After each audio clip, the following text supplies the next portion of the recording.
How do you run for president and not develop a strong agenda which speaks to the economic crises facing working families? Guys, I'm off the grid for August. Here's a generic bumper for one of the many Democratic jihadists. You said the Democratic Party has turned its back on the working class. You'd said something pretty tough when you were speaking to this crowd about Kamala Harris. One of the reasons, in my view, that Kamala Harris lost this election is she had too many billionaires telling her not to speak up for the working class of this country. Ouch. Well, no, I don't think that's, I like Kamala, she's a friend of mine, but her core consultants, were heavily influenced by very wealthy people. How do you run for president and not develop a strong agenda which speaks to the economic crises facing working families? You have more income and wealth inequality today than we've ever had.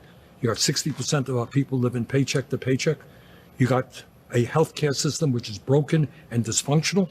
And despite spending so much, we're the only major country not to guarantee healthcare to all people. How do you not talk about those issues?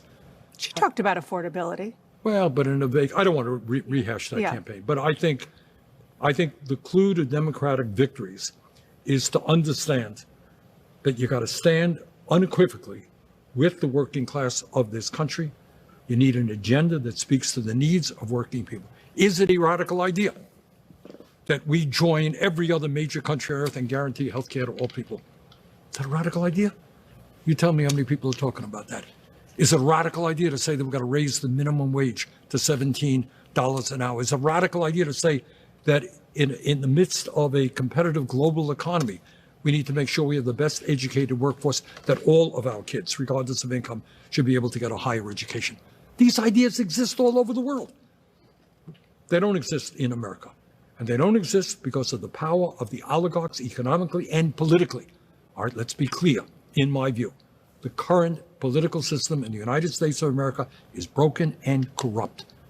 Does anybody think that it makes any sense at all that Elon Musk can spend $270 million to elect Trump as president and then become the most important person in government? Billionaires should not be able to buy elections. And by the way, that's not just a progressive perspective. Conservatives understand that too.